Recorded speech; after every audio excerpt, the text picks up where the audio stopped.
Hello everyone, and welcome to your virtual AC Day 1 home brewed coffee workshop. We are thrilled to have you with us, and we are so excited to be kicking off the fall semester with you.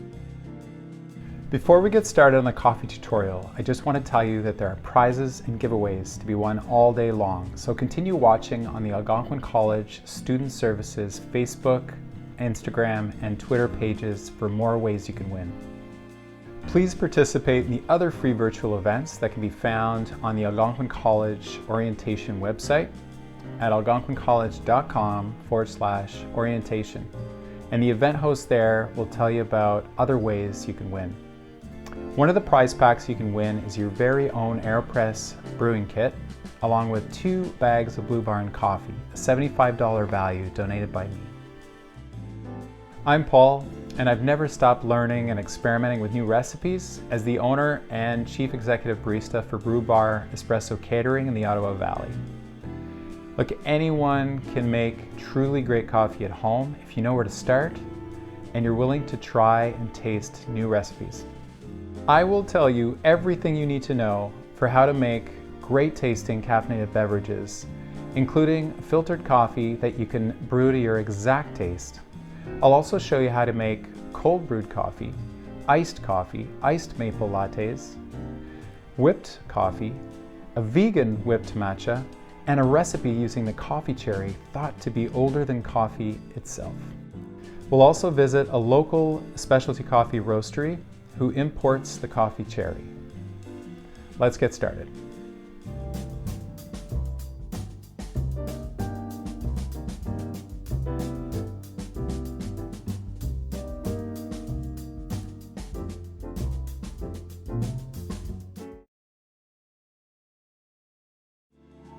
How to choose good coffee. The first thing I look for when I'm at the grocery store or coffee shop is, are they whole beans in the bag, or is it pre-ground?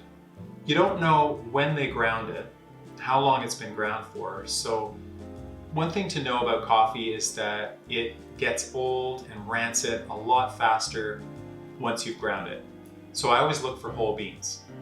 The second thing I look for is a roast date on the bag. Often you'll find it at the bottom of the bag or at the base of the bag.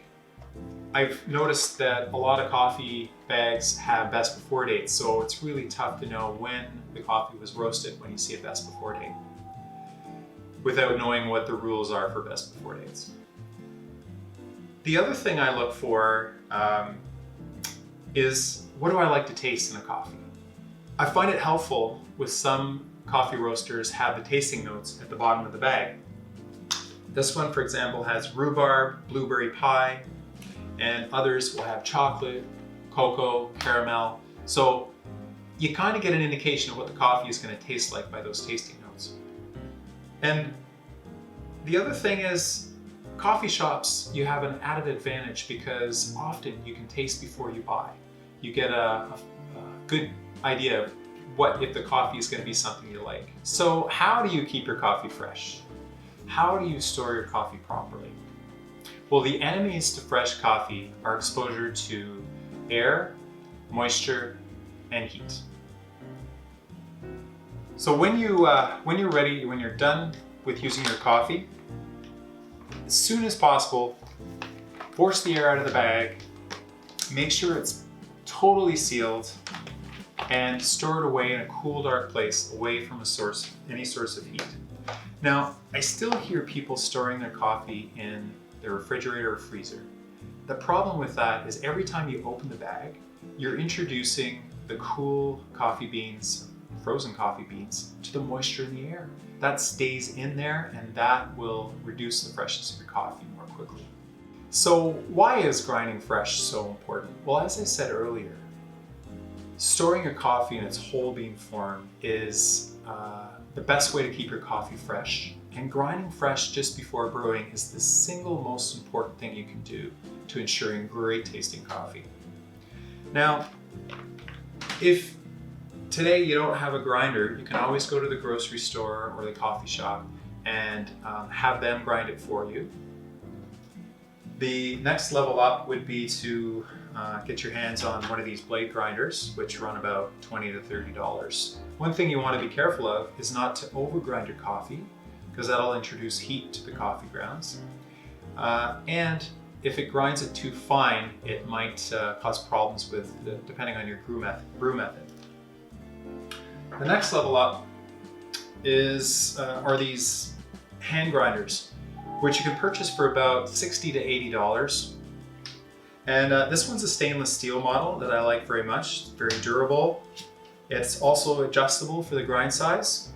Just by turning this knob, you can make it coarser or finer. And then the coffee grounds conveniently fall into this bottom receptacle, so you don't get coffee everywhere. And it's portable. You can take it with you. Now after that, you could buy an electric plug-in grinder that range anywhere from $80 to thousands of dollars for the Ferrari of grinders, similar to the ones that I use at my espresso catering events. One of my favorite brew methods is the Aeropress. I've had it for about 5 years now, and it still works great. You can buy it for about under $50, and the things I like about it is its durability, its portability, and the fact that it uses a paper filter. The reason I like paper filters is that it filters out all the undesirable oils that have undesirable flavors in coffee, and also it stops the brewing process when you want it to. So that if you get fine grinds in your coffee, it's going to keep brewing and you'll get more bitter flavors that way. So let's get brewing. So with the Aeropress method, I like to keep it simple. In terms of boiling water, I like to boil to 80 degrees Celsius. Or if you don't have a temperature controlled kettle like I do, simply boil the water to completion and then let it sit for about 4 minutes. Again, what's great about this kit is it comes with a scoop.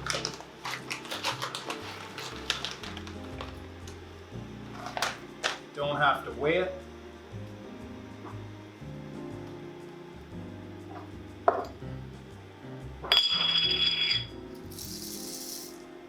Just putting one scoop in. Grinding takes about a minute.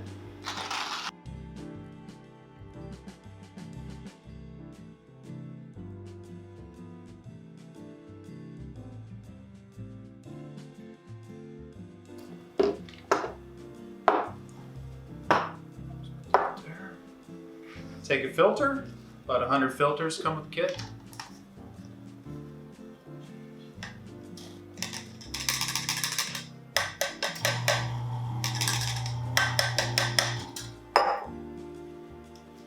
Give it a tap to level it out.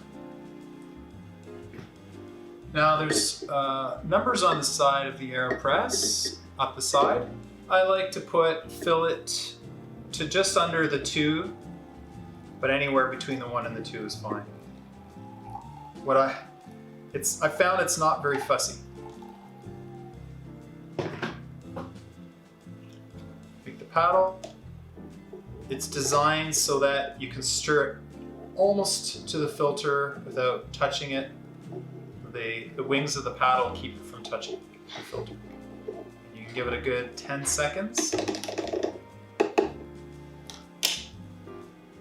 Take the plunger, fit it in, and I use my forearm. Just the weight of my forearm and shoulder is enough to press the coffee through the filter and into the cup. This cup I got from Hindenburg Pottery Shop, and I love it. And it's important to use a cup with a solid, wide base, otherwise it might tip over.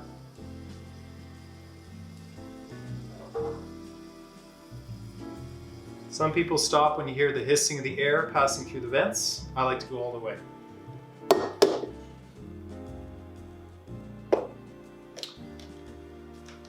Easy to clean. Just pop out spent coffee puck and then rinse the tip underwater. And you don't even, the plunger seal Kind of keeps it clean. That's it. Now I'll add hot water to taste, because right now it's a concentrated coffee. And I found that if you add just the right amount of water, you can get rid of, there's a tipping point where it's not bitter anymore. Anyway, that's great tasting coffee. All right, another one of my favorite brewing methods is cold brew coffee. It's so simple to do. It takes a bit extra time, but it does the brewing overnight for about 12 hours, and the equipment you need is minimal, absolutely minimal. Today we'll be using half a cup of coffee, 2 cups of water, these 2 clean jars, one with a lid, and a funnel and a filter, as well as my fancy grinder over here, just to save a bit of time. All right, let's brew. All right, I'm gonna add half a cup of coffee.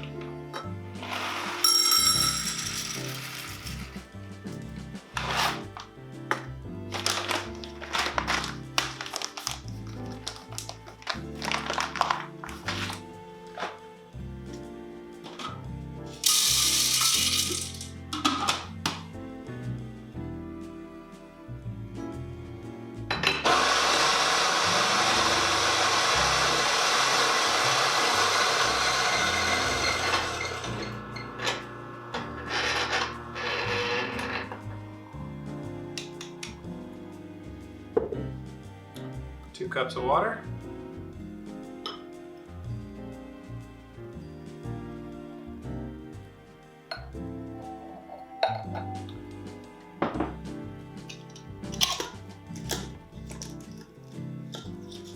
Make sure you secure the lid on nice and tight. So we're going to shake it. Shake it to mix it. And then all you need to do is store it overnight for 12 hours minimum. You can play with that time afterwards to see what kind of results you get. But for starters, we're doing for 12 hours. All you gotta do is take your brewed coffee, and filter it. I'm using a coffee sock filter, which is reusable, but you can use number 4 paper filter. You could use batch brew paper filter. So it's really not fussy, as long as you filter it. This part takes a while. You can help it out a little bit with a spoon.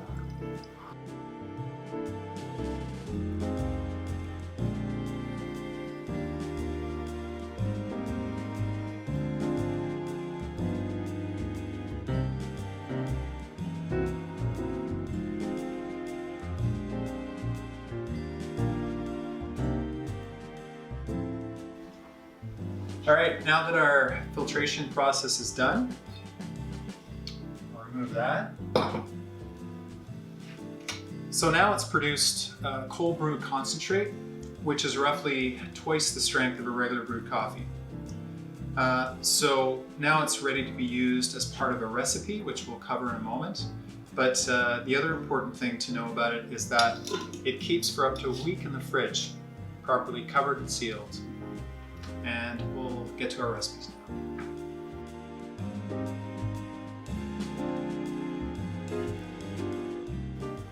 All right, I just got the cold brew concentrate from the fridge. Now let's make some iced coffee. Start with the glass. First put the ice in. Next you put the water, cold water, tap water, filtered water.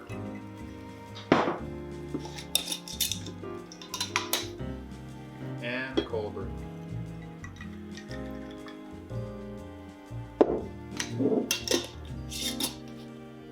And there you have it, iced coffee.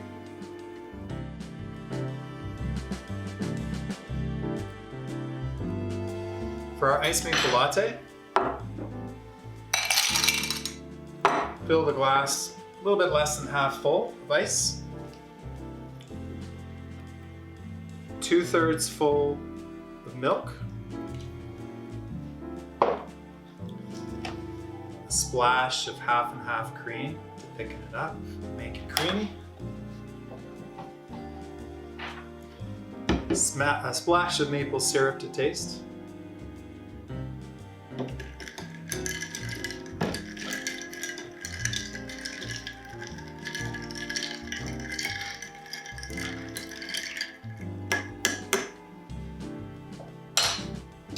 And fill the remainder with our cold brew concentrate.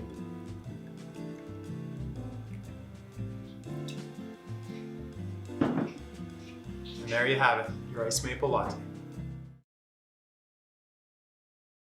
The coffee we all drink and love is made from the roasted seed of the coffee cherry. Now the coffee cherry itself can be dried and brewed to make cascara tea, which is actually quite easy to make at home.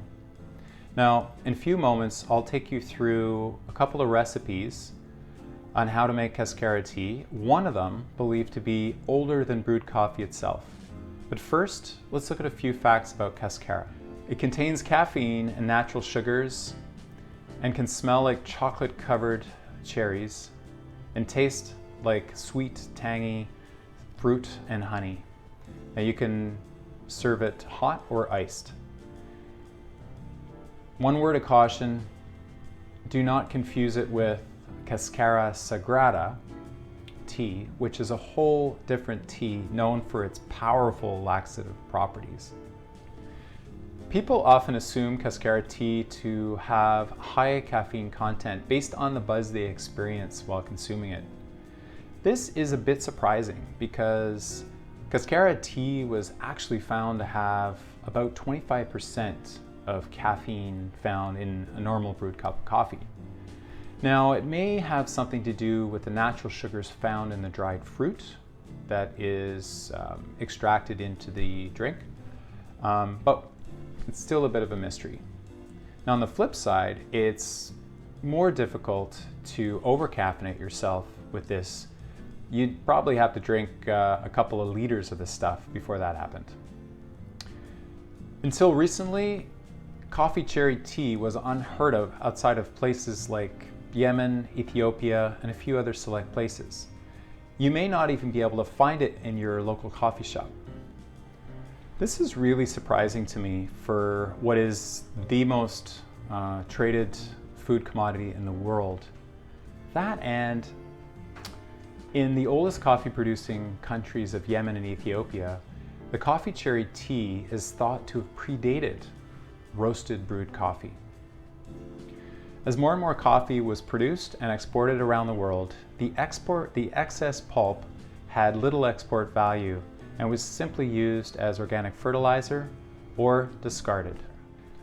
There are only a handful of roasters who have imported it, but lucky for us, one of them is close to Ottawa, Blue Barn Coffee Roasters in Wakefield, Quebec. But because consumer demand is low, most of it is sold for making bottled drinks or to chefs and bakers. We even visited their roastery to learn more about their experiences with cascara on one of their trips and with importing it, as well as how their clients are using it. They'll also share with us their favorite way of preparing it.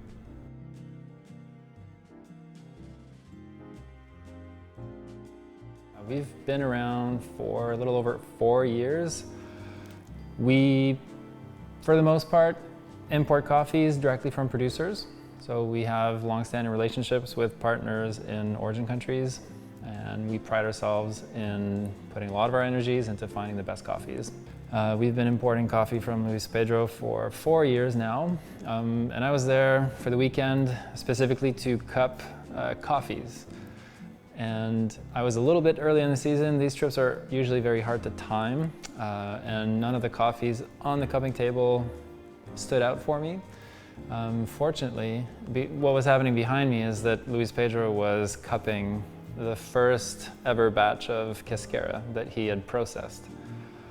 And I obviously jumped at the occasion to try it, and it blew me away. So, like I said, I was only there for a weekend. I spent the rest of the weekend shopping for plastic containers in which I could transport this back to Canada. Luis Pedro spent the weekend coordinating couriers because we need to get special permissions from export officers in Guatemala City. And all this had to happen when all offices were closed. So it was quite the challenge, but I ended up on my flight on Sunday morning with about 200 pounds of dried cascara in my luggage. And to my great surprise, I had no hiccups in bringing it here to Wakefield. So it was the first time that I tried cascara, that I think it came across the idea of drinking coffee cherries. I eat coffee cherries all the time when I'm on fincas, so that wasn't my first encounter with the flavor of cascara, but the idea of having it in a dried form, that we can use to make like teas and use it in all the different ways that some of our partners are using it was a neat discovery. Yeah, so this is cascara. This essentially looks a little bit like dried cranberries. Starts as a wet picture. Take a green table grape, crush it in your hands, and that's what we're starting with. So it's juicy, it's sweet. It's really crucial to pick those cherries that are destined to become cascara at their peak moment of ripeness. Coffee cherries take 9 months to grow on average on a tree, so the picking season can extend over multiple months sometimes. One of the main differences between specialty coffee and conventional coffee is that the picking is done much differently. So in a conventional coffee farm that's producing coffee for quantity and not quality, it's much more cost efficient for them and time efficient to bring in workers that will go through the farm once and pick all the cherries on the branches, whether they're under-ripened, over-ripened, or perfectly ripened. All this ends up in the same like coffee processing, and the potential of the coffee is essentially lessened in that way. In the specialty coffee farms, workers are brought in multiple times over several months, and they do multiple passes over the farm, only picking the perfectly ripened cherries. So cascara, along those lines, really requires that we pick only perfectly ripened cherries to get that flavor. The flavors can range from hibiscus all the way to a cinnamon raisin roll. We pay more for cascara per pound than we pay for coffee. In many cases, we'll pay double, triple, or even quadruple what we would pay for the coffee. So he's taking perfectly ripened geisha cherries, bringing them to his facility. These cherries are then put into a depulping machine that's designated specifically for cascara, so he doesn't use this for conventional coffee. This machine needs to be sanitized before every use so that the cascara comes out food safe.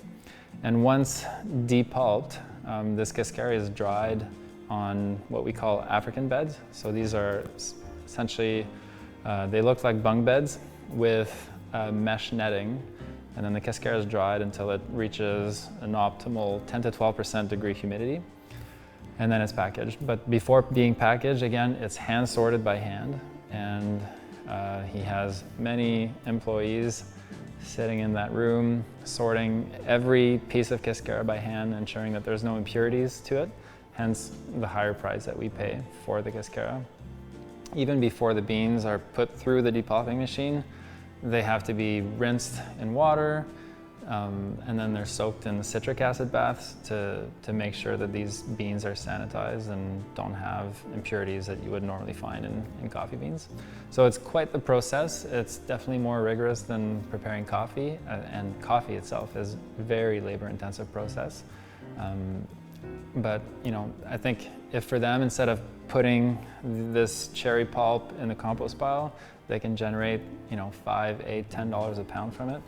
It's an extra revenue stream that'll ensure the sustainability of their operations over the long term. So if you have the luxury of time to prepare yourself a brew, then kashir, which is a Yemeni recipe, is a good option.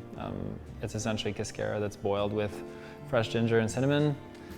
Makes a lovely beverage, but I don't often find myself with the luxury of time, so usually I will just put a handful of it in a pitcher of cold water and leave it in the fridge overnight and steep it, and it's great in the morning with a bit of lemon or sugar or citric acid.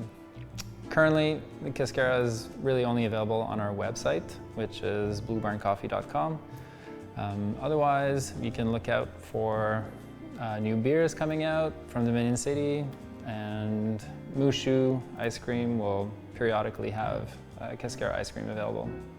It's just the start of us seeing cascara around. Most people are still not aware of it, so I think we'll see a lot of other uses come into play. The great thing about cascara is that it's actually quite forgiving when brewing. Now, the recipe that we'll cover in a moment is what we found was best with the cascara we have.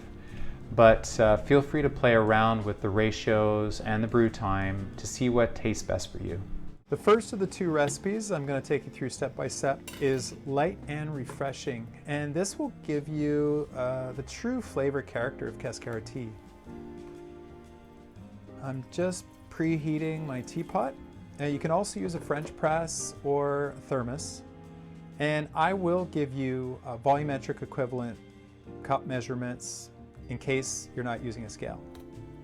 So I boiled my water to 93 degrees Celsius or 200 degrees Fahrenheit, which is about 30 seconds off boil. Pour off the preheated water, and I'm going to add my cascara next, which will be half a cup or anywhere between 16 and 18 grams. All right, I should probably tare my scale. And I'm going to add 300 milliliters of the hot water, which is about a cup and a quarter.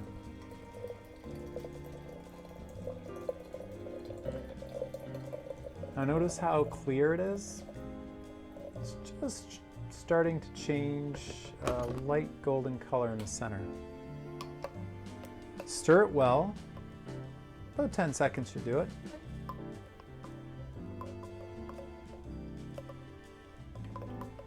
And there we go. I'll start my timer, and we're going to let it steep for 4 minutes. All right, remove the lid here and stir for another 10 seconds. Now notice the golden honey color now of the tea. Now this can also be cold brewed, refrigerated overnight. You just might want to add some extra cascara to make it strong enough. Put the lid back on. I'm going to add some honey directly to the tea. So you can add sugar or honey to taste. And I'll just give it a squeeze here. As you can see, not that much. But if you've got a sweet tooth, go for it, man. Give it one last stir. Make sure the honey's mixed in there. Now, I'm putting the cap back on, but you can filter or strain it. I'm preheating my cup with some hot water. All right, I'll dump that out. Oh, I can't wait. This looks good. It smells good too.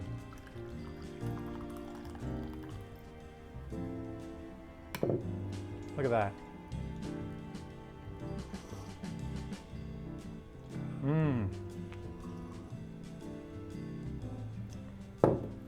Tastes like red currant, lemon, and honey, and a hint of cherry. All right, now I'll take you through the Yemeni version called kashir. Start by preheating your French press or teapot or thermos with some hot water.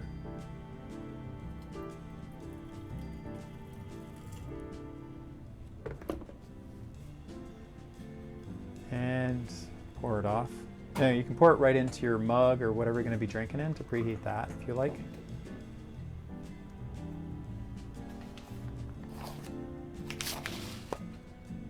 Next, take your cascara.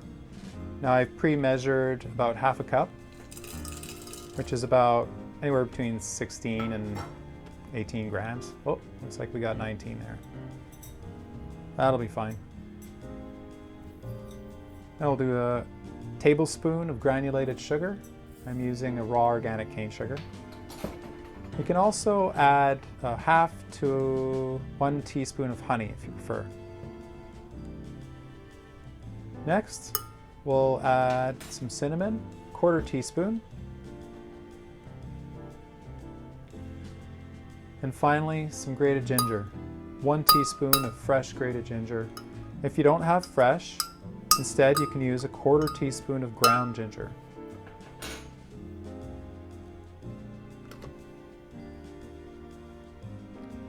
Then add 1 1/4 cup or 300 milliliters of hot water, 30 seconds off boil. That's basically after your automatic kettle has shut off, wait 30 seconds uncovered, and it should give you anywhere between 90 and 95 degrees Celsius or 200 Fahrenheit. Oops, I'm gonna need to stir this. About 10-second stir.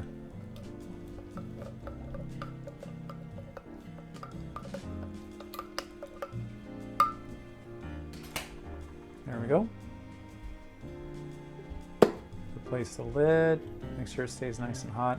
Start my timer for a 4-minute steep time.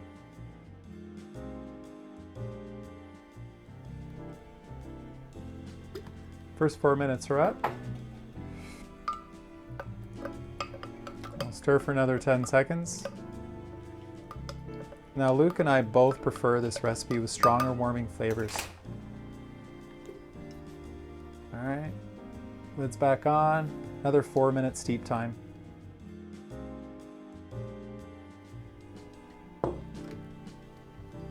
Okay, I preheat my cup or mug with some hot water. Now, I like this drink better, and I think it's more for coffee drinkers who like a little more flavor, though I think this would still appeal to herbal tea drinkers as well.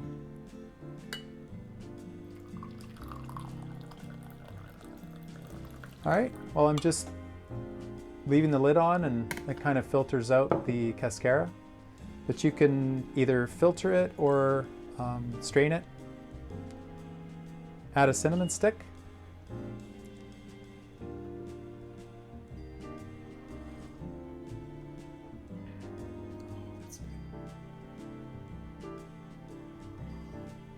Tastes like spiced apple cider and berries. Dalgona coffee is traditionally an iced coffee with a sweet, whipped coffee topping served over ice and milk.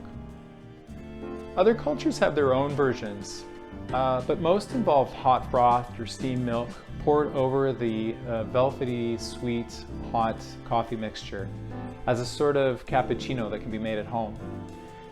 For example, Indian cappuccinos have been around for a while now, and in fact, I've served them at Indian weddings. But for my taste, I prefer them iced. For the original recipe, I gotta tell you, I like my coffees black and not overly strong. So I didn't expect much from a recipe with equal parts sugar and instant coffee. Desserts aside, when you have to add that much sugar to something, it's usually for a reason. Unfortunately, coffee grounds, no matter how finely ground, will not dissolve when mixed in hot water, like instant coffee. It will end up a gritty, soupy mess. So instead, what I found works is a really strong drip brewed coffee, and that's what we'll do now.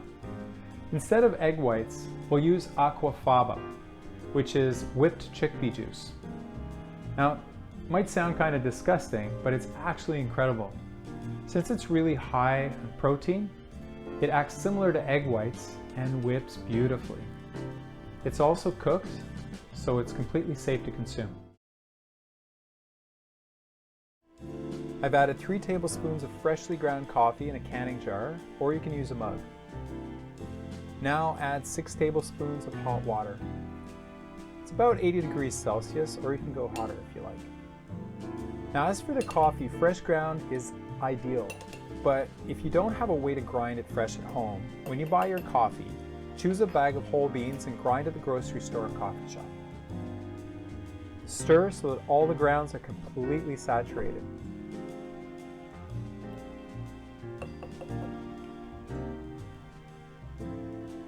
Let it brew for up to 5 minutes at the 80 degrees Celsius or hotter for a strong brew.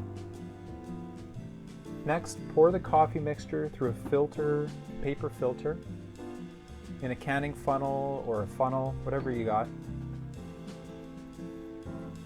Now this process should give you at least 3 tablespoons of very strong coffee. Now you'll need that because you're going to dilute it over the ice and milk.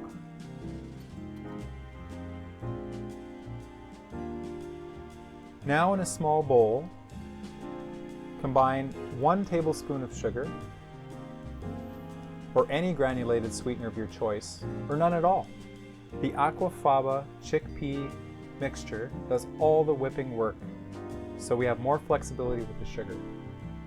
Add 2 to 3 tablespoons of strong drip coffee. I'm adding 2 here, and I'll add another tablespoon later while I'm mixing it. I'm going to add 2 tablespoons of chickpea liquid drained from a can of chickpeas. Now the mild chickpea flavor fades to the back when whipped with sugar and coffee. You're going to have to taste it to find out.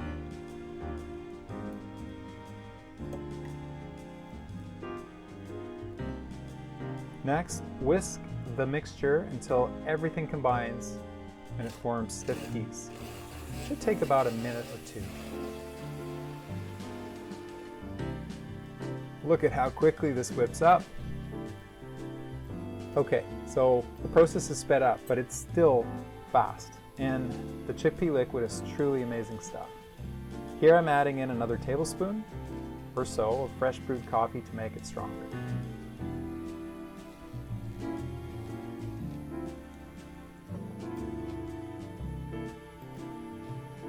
As the mixing and the whipping, there we go. Partially fill your glass with ice and top with 1 cup of milk.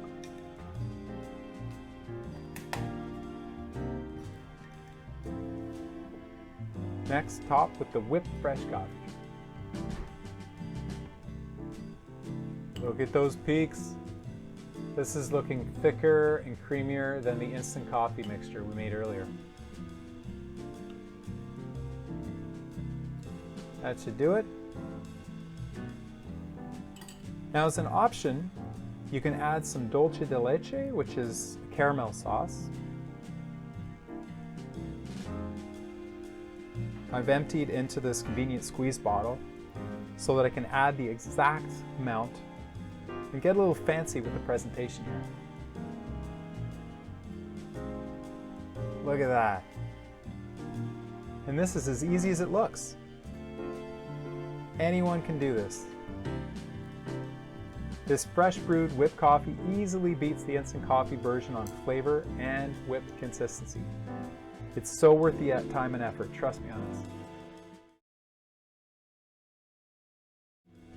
Okay, so matcha tea is a delicious and nutritious alternative to coffee, and perfect for this whipped coffee recipe in that it comes powdered. It's essentially pulverized green tea.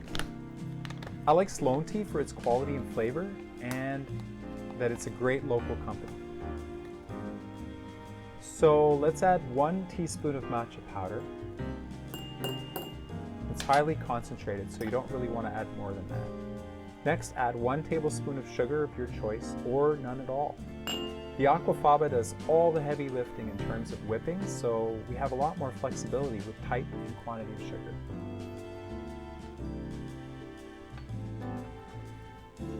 I've already drained the chickpea liquid from a can of chickpeas. And by the way, chickpea juice keeps in the fridge for 3 to 4 days, so there's really no need to use it all right away. That's what it looks like. We'll add 3 tablespoons of this liquid gold. There's 1, 2, and 3 and a bit.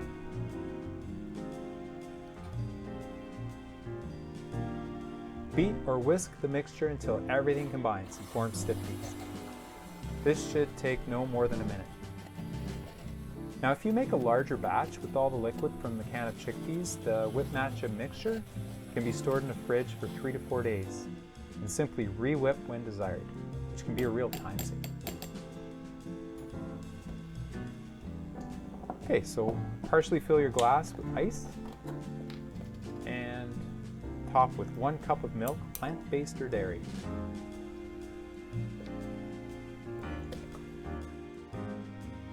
Next, top with the whipped matcha. Now as a side note, I've tried matcha lattes and wasn't convinced that it was worth the effort, but I absolutely love this whipped matcha at first taste.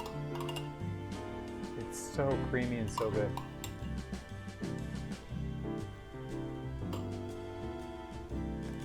That's it, your whipped vegan matcha. That's it. If something isn't adding up or you're not getting to that great taste, please leave a comment below. I am truly here to help. Thank you for watching and welcome to the Algonquin College community. We're so glad you're here. Have a fantastic AC Day 1, and please comment, share, like, and tell other people about this video. Most importantly, enjoy the recipes and take care.